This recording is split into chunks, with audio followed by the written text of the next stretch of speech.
জালেমের বিচার কি হবে? পরে হবে, দেরিতে হবে। কত দিন দেরিতে হবে আল্লাহ ভালো জানে।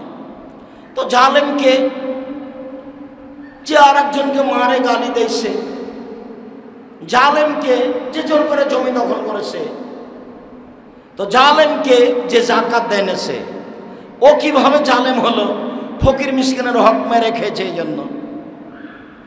এবার আবার বলেন তো দেখি, জাকাতের টাকাটা কার? ফকির মিসকিনের। তো জাকাত যার বের হলো সেই যে শাড়ি কিনলো, তাহলে টাকা কি তার না ফকির মিসকিনের? টাকা দিয়েও শাড়ি কিনলো কেন?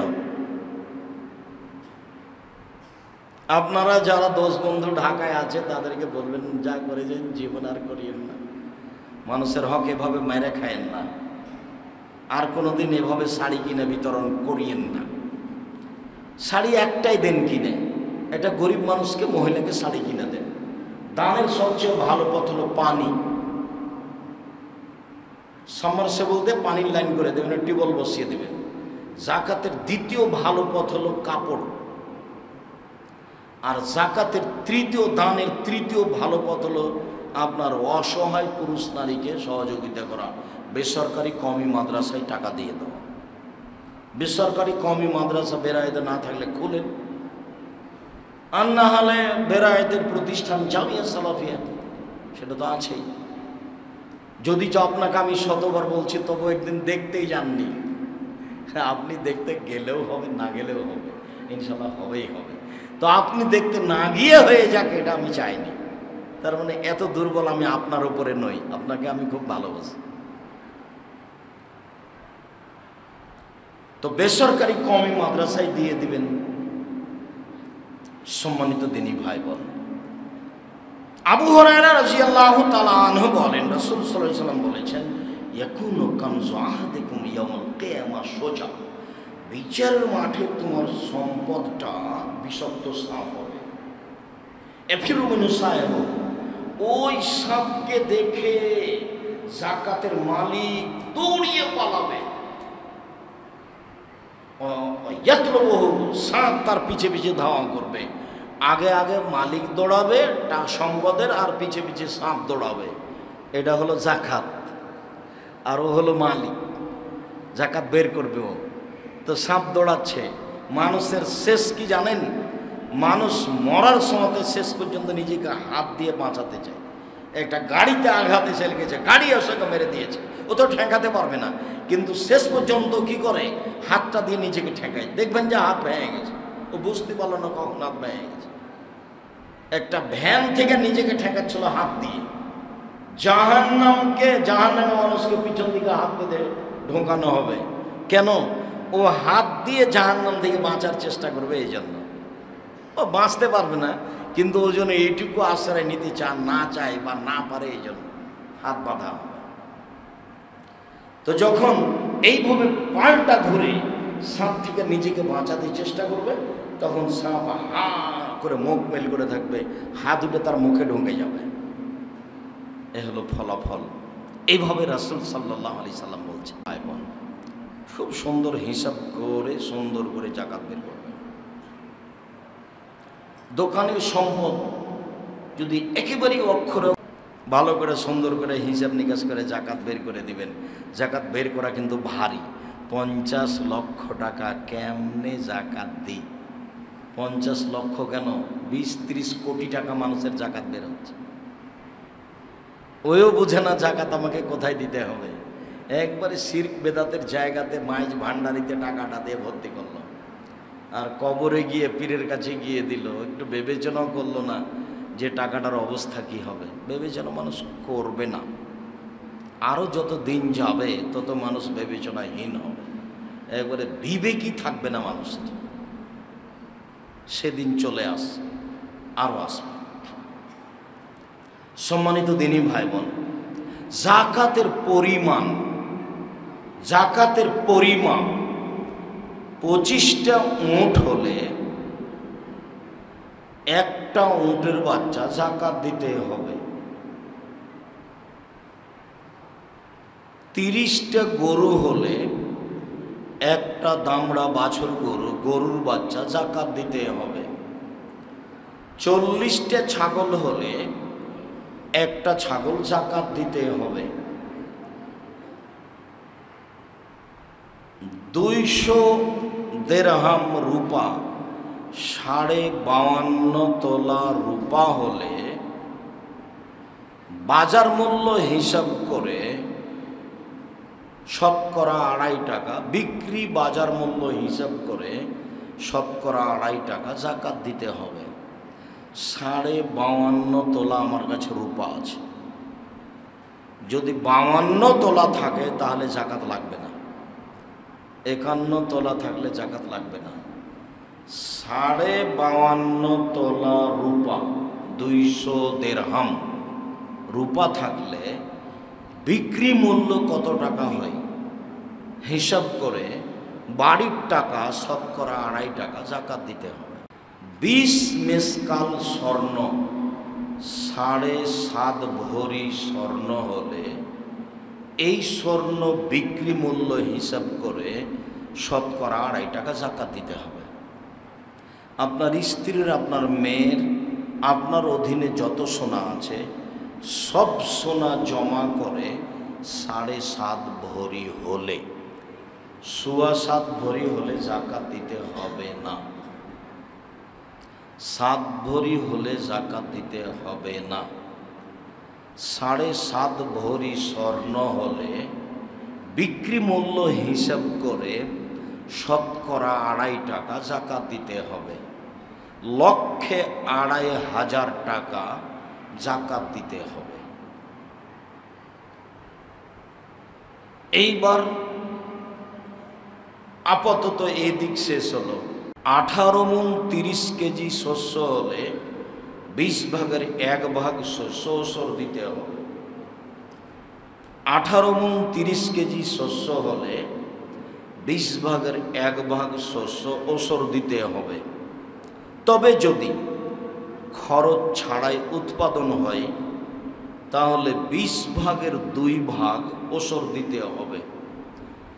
এই বেরায়েত এলাকায়, বরেন্দ্র এলাকায়, এসব জায়গাতে এসব কোনো শস্য নেই। তবে চাঁপাই নবাবগঞ্জে একটা শস্য আছে, তার নাম মাসকালাই, ঠাকরি কালাই। ওটা বন্যা নেমে গেলে ছিটিয়ে দেওয়া হয়, তখন হয়ে যায় এমনিতেই। সেইটা 20 মণ হলে 2 মণ ওসর দিতে হবে। এইবার টাকায় চলে আসি, মুদ্রা।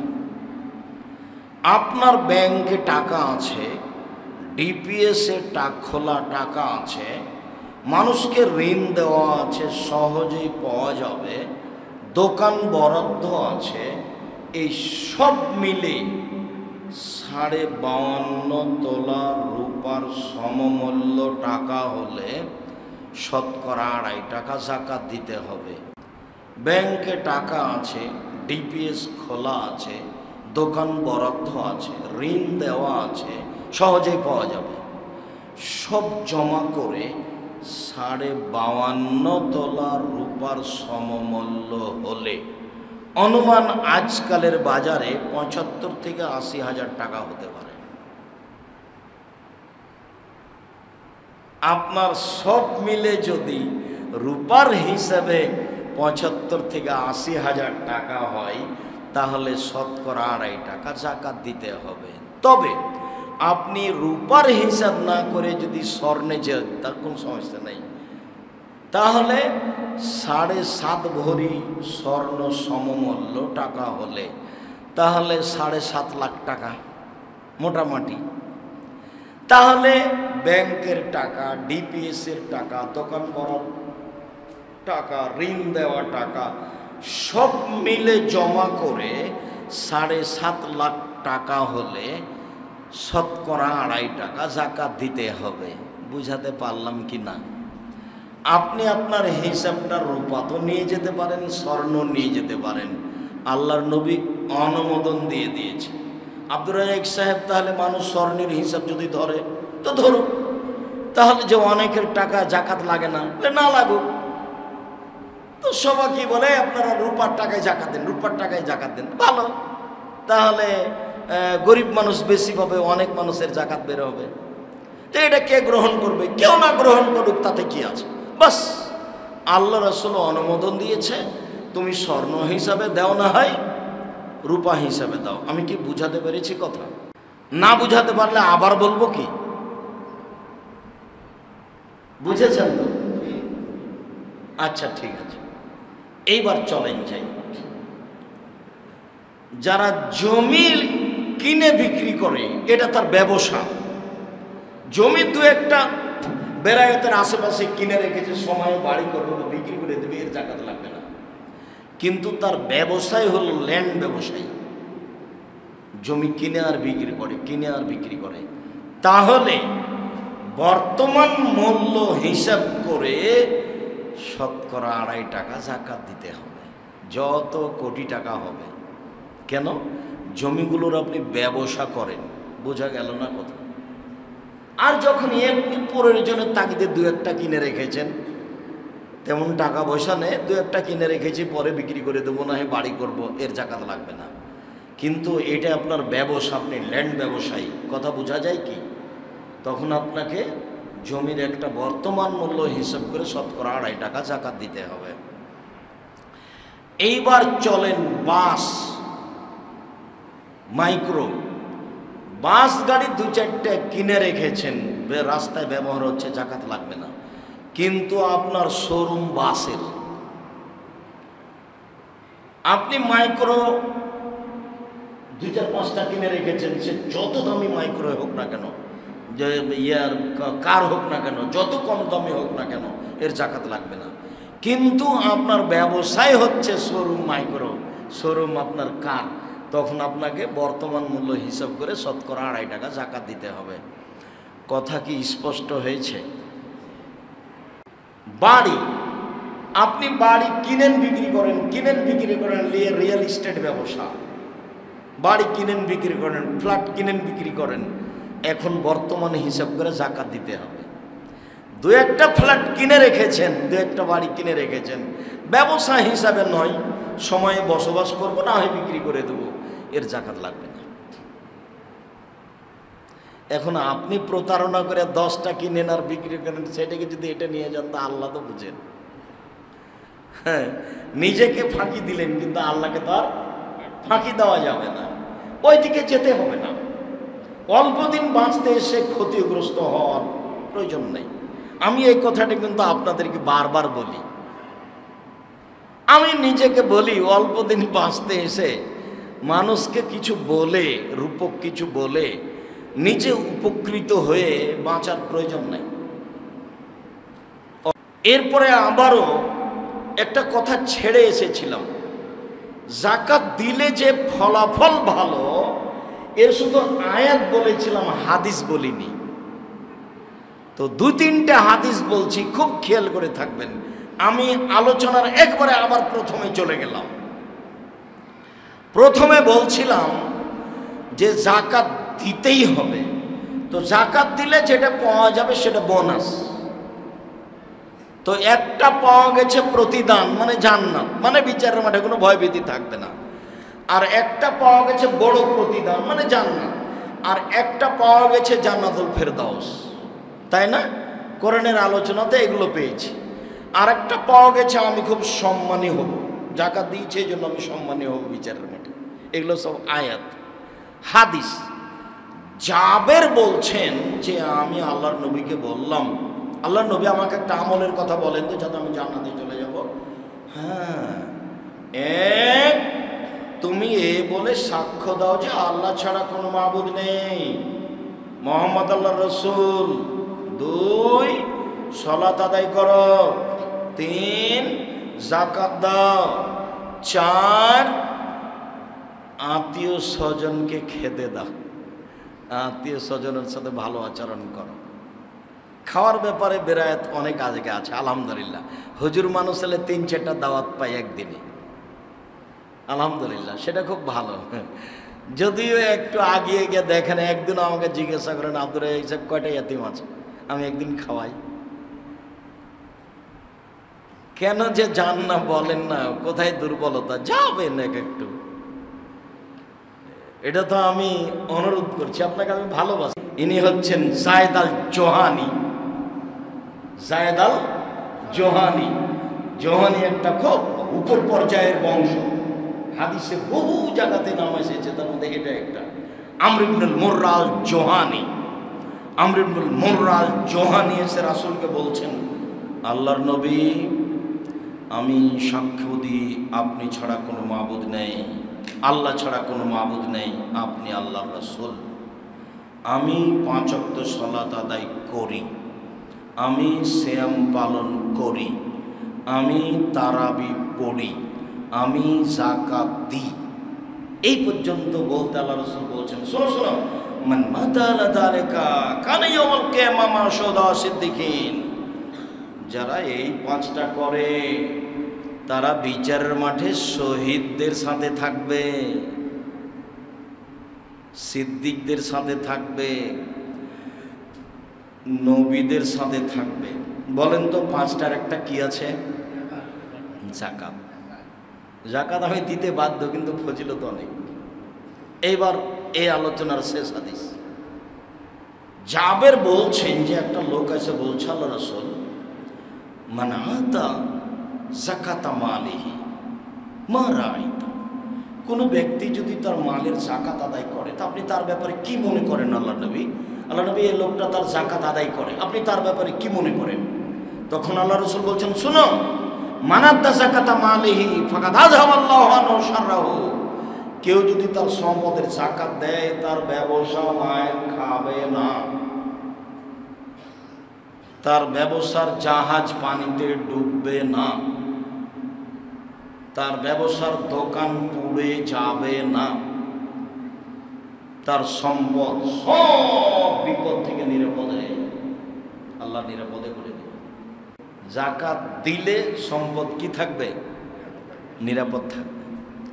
যাকাত না দিলেই মাঝে মধ্যে ক্ষতি আসতে পারে, আসাই স্বাভাবিক। যাকাত আব্দুর রাজ্জাক বিন ইউসুফ বা সালাফি কনফারেন্স যাকাত আব্দুর রাজ্জাক বিন ইউসুফ দিলে একবারে বিস্তারিত চলে আসবে। দেখতে পারেন, তাহলে বারবার দেখতে পারবেন, আজকের আলোচনাটা দেখতে পারবেন। সম্মানিত দিনী ভাই বোন, রমজানের কয়েকটা কথা আমি একটু দৌড়াদৌড়ি ছাড়তে চেয়েছিলাম। কত বাজে? আল্লাহ, 3টেই ছাড়তে চেয়েছিলাম। একটু কয়েকটা কথা। সাহারি খেতে হবে, সাহারিতে বরকত, যতদিন কল্যাণে থাকবে ততদিন। আবার বললেন, দিন ইসলাম অতদিন জয়ী থাকবে যতদিন মানুষ তাড়াতাড়ি ইফতার করবে। দেরি করে ইফতার করা ইহুদি খ্রিস্টানদের লক্ষণ। সূর্য ডুবার পরে 3 মিনিট দেরি করাটা ভালো, না সূর্য অস্তমিত দেখিয়েছে এর চেয়ে হাফ মিনিট আগে করা ভালো? তাড়াহুড়া কোনটা? আগেরটাই তাড়াহুড়া, দেরি করাটা তাড়াহুড়া নয়। সে যে যাই বলুক, আপনি ঢাকা শহরের কোনো জায়গাতে ইফতার করতে পারবেন না। কেমনে করবেন? আজানের 5 মিনিট পরে, সূর্য ডুবার 5 মিনিট পরে ইফতার করে, লজ্জায় আপনি বাঁচবেন। পরিবেশ জটিল হলে আপনি একটু পানি খেয়ে নেন, তারপরে ওদের সাথে খাবেন। আর পারলে খোলা মাঠে, এই সূর্য ডুবে গেছে আমি ইফতার করলাম, সুলিও হবে না, ফাঁসি হবে, দুটো গালি দিতে পারে, বক্কা খানিক দিবে, তবে এতে সুলি ফাঁসি কিছু হবে না। তাহলে দৈনন্দিন যে সূর্য ডুবার খবর আছে পেপার পত্রিকাতে, মোবাইলে দিচ্ছে, এইটার হাফ মিনিট অন্তত আগে ইফতার করবেন, তাহলে রাসূলেরটা পালন হবে। এটাই জরুরি। মনে রাখেন, ইবাদত করা জরুরি নয়, আর একজনকে মেনে চলা জরুরি। তার নাম কি? মুহাম্মদ সাল্লাল্লাহু আলাইহি সাল্লাম। মেনে না চলে সব হারাম। কি দিয়ে ইফতার করবেন? আল্লাহ রাসূল বলেন, তাজা খেজুর, 2000 টাকা কেজি বাজারে। দেখে ঢাকা 2000 টাকা তাজা খেজুর, একবারে সুন্দর, মনে হচ্ছে গাছ থেকে নামিয়ে নিয়ে আসবে। আল্লাহ রাসূল বলেন তাজা খেজুর। ফাইলাম তখন, যদি তাজা খেজুর না থাকে, তোমায় রাতন, তাহলে শুকা খেজুর। ফাইলাম তখন তোমায়রা, যদি শুকা খেজুর না থাকে, ফাহাসা হাসাওয়াতিন মিন মাইন, তাহলে পানি দিয়ে ইফতার করবে, কয়েক ঢোক পানি পান করে নেবে। ইফতারের জন্য পৃথিবীর আর কোনো খাদ্য এখানে ঢুকতে পাবে না। আঙ্গুর যত দামি হোক এখানে আসতে পাবে না, কিশমিশ, ড্রাগন ফল যত দামি হোক এখানে আসতে পাবে না। পৃথিবীর কোনো ফল আর ঢুকতে পাবে না। 1 তাজা খেজুর, 2 শুকা খেজুর, নইলে পানি। কিছুই আছে না পানি নাই, তখন খাদ্য আছে, ওটা ভিন্ন জিনিস, ওটা নিয়ে আলোচনা নয়, সুন্নাত। এরপরে জরুরি যেটা, সেটা হলো তারাবি পড়বেন। তারাবি চলছে, ছেলেরা ওখানে খেলাচ্ছে, হইচই করছে, 4 রেখা, শেষের 4 রেখাতে যোগ দিচ্ছে, শেষের 2 রেখাতে দিতে তামাশা শুরু করেছ, ফাইজলামি করো। আবার 3 রেখাত ভেতরের 2 রেখাত পর্যন্ত খেলাচ্ছে, শেষের রেখা থেকে ধরেছে, মানে 1 রেখাত ভেতরে হলে তো হলে, এটা বোকা ছেলে। 3 রেখাতে একসাথে হতে হবে। তুমি 1 রাত ধরে কি করে বললে যে আমি 1 রেখাত আমারটা হয়ে গেল? ইমাম তো 3 রেখাত পড়ছে। এগুলো করে হবে না। 8 রেখাত সালাত বাস্তবায়ন করেন। এ তো 20 রেখাত নয়, আর 20 রেখাত তারাবি নয়। তারাবি শব্দটা হাদিসে নেই। আছে কিয়ামুল লাইল, আছে সলাতুল লাইল, আছে তাহাজ্জুদ। তারাবি শব্দটা পরে পড়েছে। যারা বলছে যে তাহাজ্জুদ, কিয়ামুল লাইল, সলাতুল লাইল এগুলো হলো 8 রেখাত, আর তারাবি হলো 20 রেখাত, এইটা জোর করে গায়ের জোরে বলছে। যেহেতু শতকরা 95 জন লোক তারাই কাজে বলবে, এটাই স্বাভাবিক। আয়েশাকে যখন জিজ্ঞাসা করা হলো রাদিয়াল্লাহু তাআলা যে আল্লাহ রাসূল রমজান মাসে কি করতেন, তিনি বললেন যে রমজান বেরমজান সব 11, আর ওমর 11 রাকাতের আদেশ দিয়েছিলেন, 3, 8। তবে একাধিক হাদিসের কারণে 1 রেখাতও পড়তে পারেন, 5 রেখাতও পড়তে পারেন, মাঝে মধ্যে 3, মাঝে মধ্যে 1, মাঝে মধ্যে 5, এভাবে পড়বেন। রমজান শেষ হয়ে গেলে এটা শেষ, খুব বিশাল পাওয়া হলো তারাবি, এটা মনে রাখবেন, একটু খেয়াল করবেন। রমজান মাসে জান্নাতের দরজা বন্ধ, জাহান্নামের দরজা বন্ধ, জান্নাতের দরজা খোলা কেন? এখন কি কেউ জান্নাতে যাবে সেই জন্য খোলা? এখন আল্লাহ কাউকে জাহান্নামে দিবেন না সেই জন্য বন্ধ না, রমজানের সম্মানের জন্য আল্লাহ এটা করে রেখেছে।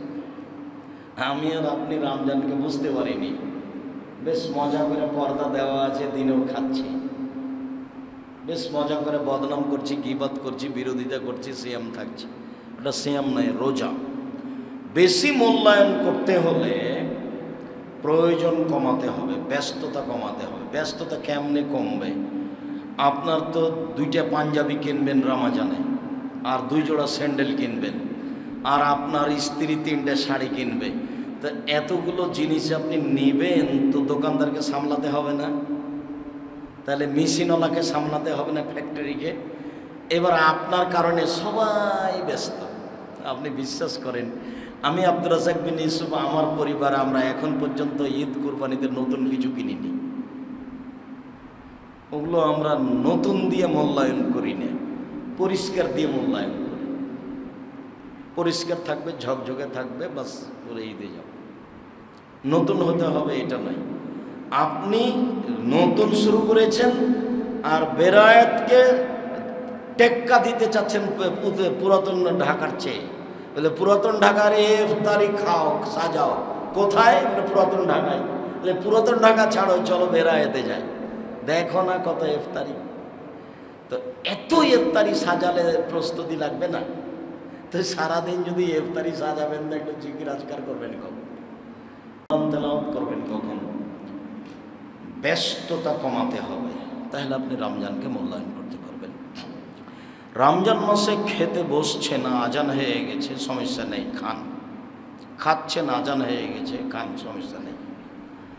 রমজান মাসে ফরজ গোসল প্রয়োজন হয়েছে, কিন্তু গোসল করিনি, খরচা হয়ে গেছে, দিন হয়ে গেছে, কোনো সমস্যা নেই, গোসল করেন, সালাত আদায় করেন। দিনে স্বপ্ন দোষ হয়েছে, সিয়ামের কোনো সমস্যা নেই, সিয়াম থাকেন। রমজান মাসে রক্ত দিলে কোনো সিয়ামের সমস্যা নেই, রক্ত নিলে সিয়াম ভেঙে যাবে। রমজান মাসে ইনহেলাল ব্যবহার করলে শ্বাসকষ্টের কারণে কোনো সমস্যা নেই। রমজান মাসের তরকারির স্বাদ বোঝার জন্য জিভাতে দিলে সিয়ামের কোনো সমস্যা নেই। রমজান মাসে কাঁচা ডালে দিনে সে মেশক করলে কোনো সমস্যা নেই। রমজান মাসে পেস্ট দিয়ে দিনে ব্রাশ করলে কোনো সমস্যা নেই। রমজান মাসে গায়ে পানি ঢেলে শরীর ঠান্ডা করলে দীর্ঘ সময় ধরে কোনো সমস্যা নেই। অনিচ্ছায় বমন হয়ে গেলে কোনো সমস্যা নেই, স্বইচ্ছায় বমন করলে সেম ভেঙে যাবে। রমজান মাসের দিনে স্ত্রী মিলন ঘটে গেলে 60 জন মিসকিনকে 1.25 কেজি করে চাউল দিতে হবে। এই জরিমানা স্ত্রীকে দিতে হবে না, শুধু স্বামীকে। 1.25 কেজি চাউল ফকির মিসকিনকে দিয়ে দিতে হবে। মাশাআল্লাহ, বেরায়েতে ফকিরের অভাব নেই। অন্য জায়গাতে মানুষ খুব বিপদে আমাকে জিজ্ঞাসা করে, তাহলে কী করবেন? তাহলে এতিমখানায় পাঠিয়ে দেন। কোথায় পাঠাবো? দেখেন কাছের যদি এতিমখানা থাকে সেখানে দেন, আর না হলে শেষ পর্যন্ত জামিয়া সালাফিয়া আছে। বায়তুল হাম জামে মসজিদ নির্মাণ হচ্ছে 200 শতক জমির ওপরে, 2 একর জমির ওপরে। তার অর্ধেক পাইলিং কাজ শেষ হয়েছে, অর্ধেকের ওপরে মসজিদ উঠবে, পরবর্তীতে বাকি অংশ, যার 1 স্কোয়ার ফুটে 5,000 টাকা খরচ হচ্ছে, আর একজন মুসল্লির জায়গাতে 30,000 টাকা খরচ হচ্ছে। আপনি 1 স্কোয়ার ফুট অংশগ্রহণ করেন, বেরায়েতের প্রত্যেকটা মানুষকে 1 স্কোয়ার ফুট অংশগ্রহণ করার জন্য আমি